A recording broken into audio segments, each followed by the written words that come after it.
Morning, peeps. I know a few of you thought you might not hear that again. Look, it's been a long time, right? It feels like I've not filmed in ages. I know some of you will say, Ade, it has been ages. But for me, it feels like I've not filmed in about a year. Honestly, it feels that long. So much has happened since we last filmed 6-7 weeks ago. So many talking points, so many big stories. I wrote a few stories down that we might cover on today's video, or we might do videos throughout the week. By the way, I have no idea how long this video is going to last. It could last 10 minutes. It could last an hour. There is so much to talk about, so much that we have missed. Eubank Ben being announced. Finally, 2.5 years later from when the first fight was supposed to happen, we get the fight. Well, I say we get it. We got to get there first. April 26th, I think it is, Tottenham Hotspur Stadium. I like a lot of the undercard, but I love Chev Clark versus Vidal Riley. Didn't expect it to happen. Happy it's happening. Canelo Crawford, not done yet, but all the right noises are being made that this fight will happen in September. I think the biggest question now is, do either fighter have an interim fight before they fight?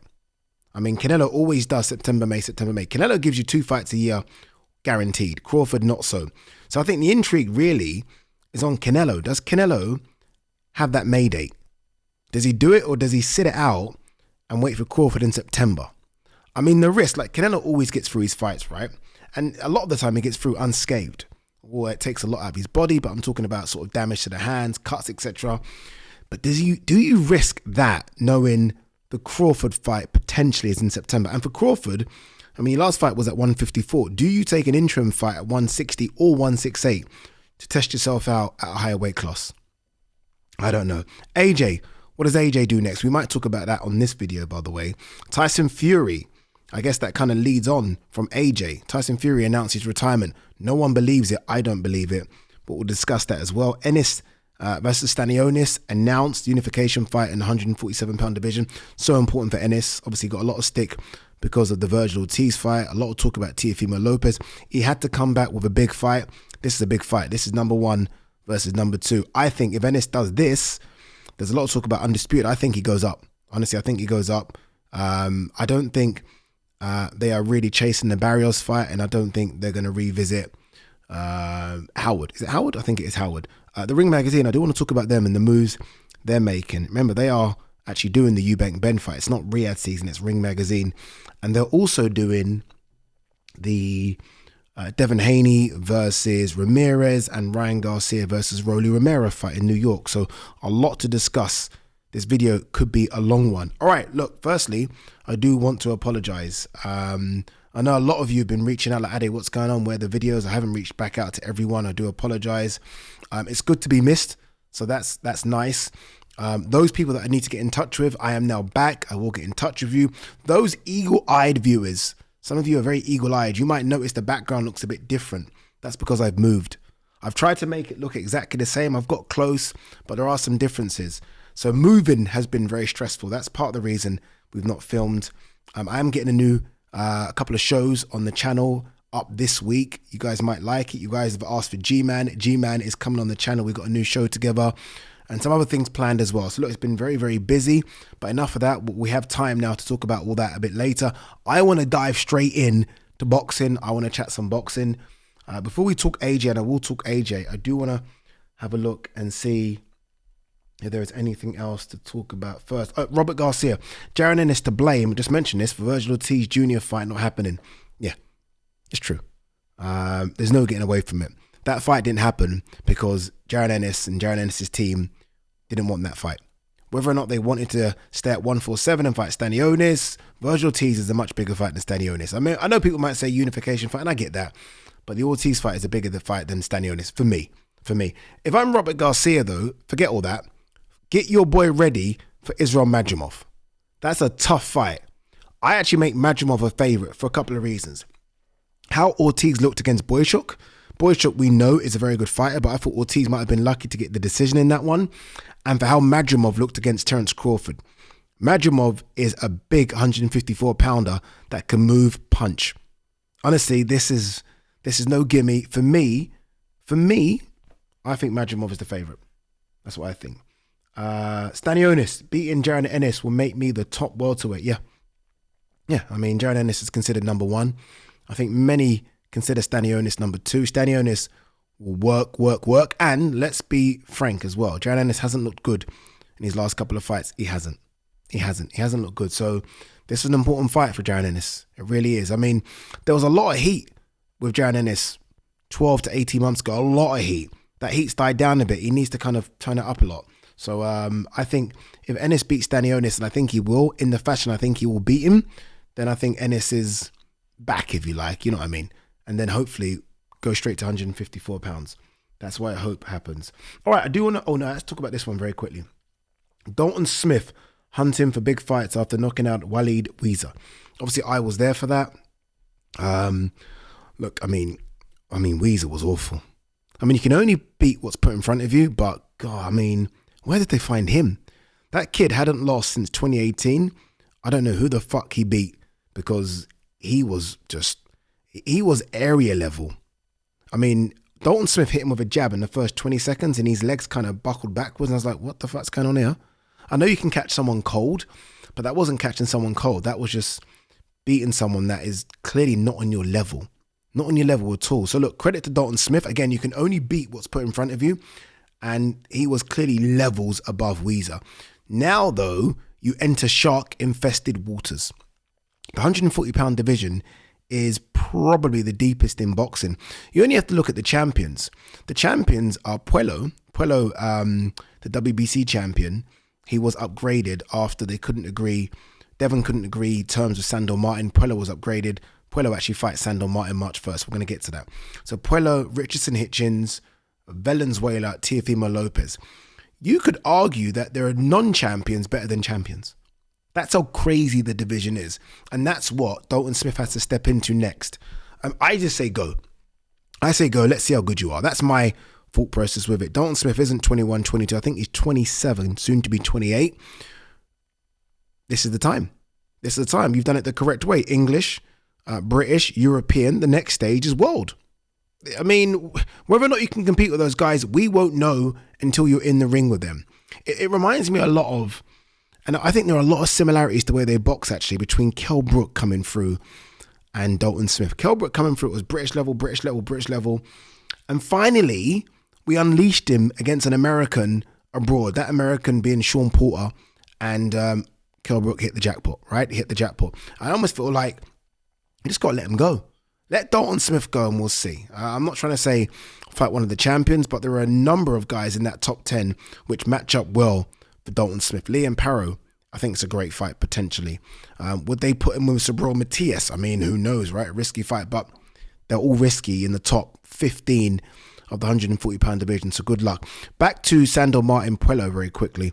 Remember, Dalton Smith is the WBC silver lightweight champion. If I'm Dalton Smith and Eddie Hearn, I am ringside for that fight.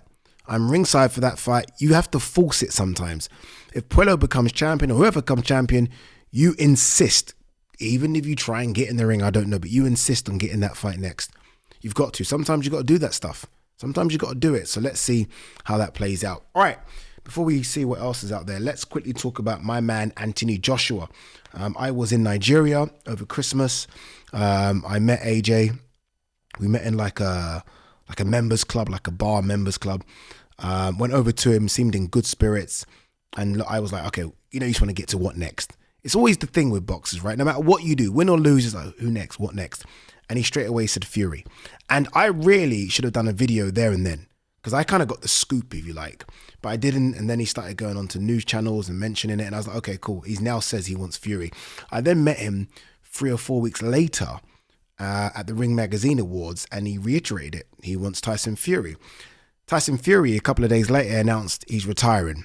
So let's just say, I don't believe Tyson Fury has retired, right? I mean, this is almost like the boy that called Wolf, right? Unfortunately, we stopped believing you when you call Wolf so many times. But let's, for the sake of this video and for the sake of my next argument, say Tyson Fury is done. Shall we do that? Let's do that. Who does AJ fight? We are now, and not just who, when. The date now is January the 27th, all right? So February is not going to happen. AJ likes a 10 to 12 week fight camp. March isn't going to happen. You're looking at the earliest, end of April. So that's the when. That's the earliest, end of April. The next is who. AJ is like a walking cash machine. Every fight is a big money fight for AJ. Every fight at this stage of AJ's career is a risky fight. So I guess you weigh up the risk and reward. So let's just chuck out a few names, right? I'm going to write a few names down. Wilder. This is not in preference. I'm just chucking names down that have been mentioned in the last few weeks. I've noticed it. I've seen it. Dillian Whyte's name has been mentioned quite a lot. Martin Bakole in Africa has been mentioned, not just by people like myself, but I think Turkey mentioned it as well. The winner of Dubois Parker, Hrgović. And I'll put one more in there for fun. Jarrell Miller, why not? All right, let's go for them. I don't want to see Wilder. Nope. I think Wilder's actually got a fight coming up. There was a time when I was like, I wouldn't mind seeing it. Fuck it, let's do it. But I don't want to see it. I don't really want to see Dillian Whyte. I wanted to see it when they were supposed to fight and Helenius filled in for Whyte. Bakole in Africa, take my money right now. I will remortgage my house to see that fight. It's difficult for me to explain to non-Africans. Well, no, not really. Even if you are non-African, you should understand the magnitude of this fight. This fight in Africa would break every record possible. I mean, there'll be hundreds of thousands of people lying in the street. Whatever stadium is available in Africa, it sells out like that. And it doesn't sell out where you're making money. This isn't about generating money. This is about generating legacy. So a lot of people said, but it won't make any money over there. Who gives a fuck? Who cares? It's about legacy. This fight will be remembered like bloody Ali and Foreman, I think. And Bakole all of a sudden, I wanted AJ Wilder in Africa, but Bakole all of a sudden has become this like really big African, although he's not a champion, he's viewed as a champion over there. AJ, obviously the Nigerian heritage. I love it. Dubois Parker winner. If Parker wins, AJ would fight Parker. No doubt about it. Although I will say this is a better Parker than AJ fought in 2018. Way better. Much better. Like that Parker, this Parker now would destroy that Parker. Is it a better AJ? Is AJ now, remember this is an AJ that is scarred. This is an AJ where you can test, we always sort of wonder about his mental state. But is it a better AJ than the unbeaten AJ of 2018? I think he's a better boxer. I don't know if he's better. That's a tough fight. What I'm trying to get at is that's a tough fight. Hrgović. If I'm Team AJ, in terms of I am part of AJ's management circle, that's the one I go. That's not what I want. That's the one I take. Because Hrgović himself is, where is Hrgović, by the way? But anyway, Hrgović is coming off a defeat himself to Dubois. No shame in that. Wasn't like he got knocked out. Remember, that fight was stopped on cuts, I think. I think it was anyway. But if AJ were to fight Hrgović and win, and then go for a Dubois or a Bakole, I think we as fight fans will be a bit more like, okay, AJ's kind of back. If AJ were just to go straight for a Bakole or Dubois, I think the majority of fight fans will say AJ loses to both. Not me saying it. No, that's me saying it as well. But if AJ runs through Hrgović, you're like, okay, we're excited about an AJ potentially versus a Bakole or Dubois. And then there's Jarrell Miller. How can you not be interested and just love that fight? Like, those two hate each other. And sometimes a bit of animosity sells. Not that it needs selling, but it sells. So my top three would be Bakole number one. I know, unrealistic. Realistic, I don't know. Dubois Parker winner number two. And, Bakole number one. Hrgović number two. Jarrell Miller number three. That would be what I would do if I was AJ, but I don't know if he's going to do that. He's going to have to make a decision soon. I think AJ is going to want to get in the ring soon. And again, I think the when will be April, May. So it might rule out Bakole because he's fighting, he's fighting on that Devin Haney card. So he's out. Don't know when Jarrell Miller's fighting. I think AJ's next opponent is going to be, by process of elimination, I think we'll see AJ in the ring against Hrgović. That's just my take. I just want to see him in the ring. I still think AJ has something to offer. I know I said he should retire. I've changed my mind. All right. What else is there to talk about? Conor Walker, very, very quickly. Did you guys watch that fight? Conor Walker versus Harry Scarf, British and Commonwealth welterweight fight. Conor Walker basically lost every single round and then landed the right hand from the God. You know when people say that term, right hand from the God? It's not always true. It's not always true. If a fighter is 10-0 down, then it's true. Like, at best, Conor Walker was 9-1 down to Harry Scarf. Harry Scarf cruising to a fight, to a win. And I was talking to Belly, I was talking to Jamie Ward next to me. I'm like, my God, who does Harry Scarf fight next? He's quite difficult. Southpaw, tall, big, rangy, and then bang. Just like that. Everything changes. The whole narrative, whole conversation changes because of one punch. That was a right hand from the God. Eubank Ben, 2.5 years on from when it was supposed to happen. By the way, let's get there, right? I mean, we were 2 days out from the first fight happening, so I'm not holding my horses yet. Let's just get there. I love Conor Benn. I think Conor Benn's great for boxing. I know some of you are going to hate that, but what I mean is I love someone that has energy, someone I can talk to, someone that, as an interviewer, that gives me a bit of gold, because most times you feel like you're watching paint dry. I like him for those reasons. I will say this though, this talk about jumping up 2 weight classes isn't true. I mean, Conor Benn's last 2 fights have been 154 pounds. So you're jumping up 1 weight class. I'm not that big a fan of the rehydration stuff either. Ben's calling out Eubank. Eubank hasn't really called out Ben in the last couple of years. It's been the other way around, right? If you're calling me out and you want to come to my weight class, don't come to my weight class and then tell me to, have stipulations about I can weigh this and weigh that on the day and all that. Come to my weight class and let's both get in the ring, healthy, no excuses, and duke it out. So I'm not a fan. I know some people said, yeah, but it's 10 pounds and in the ring he can be heavier. I get that, but why do it then? You're doing it to restrict him for a reason. And I'm not a fan of that at all. Like, Eubank really shouldn't be fighting at 160 anymore for me. Like, Eubank, even when he makes the 160 cut, looks really... I mean, no one looks great doing a cut, but Eubank looks really depleted. So for me, it should just be a straight 160 fight and you can weigh whatever the fuck you want to weigh. Skills pay the bills, baby. I mean, look at Canelo Crawford. Not that Canelo would accept a rehydration, but Crawford's like, I'll jump up. And that legitimately is jumping up 2 weight classes. In fact, you could argue and say it's free, because Crawford's only had 1 fight at 154. That's how it should be done, I think. Ring Magazine are doing big things, aren't they? Obviously, the Eubank Ben fight is Ring Magazine, not Riyadh season. The Garcia Haney FA Jagba Bakoli card is Ring, not Riyadh. I don't know quite what that means. I don't know if it means the zone. I have no idea what this all means. I don't know if the zone are covering them, but Turkey with Ring he's really trying to do some stuff. I see they're doing podcasts. They've got people on ground doing YouTube videos. Okay, we'll see. We'll see how that plays out. I'm not mad at it. I think anything for boxing, content, more stuff is a good thing. Tyson Fury retiring.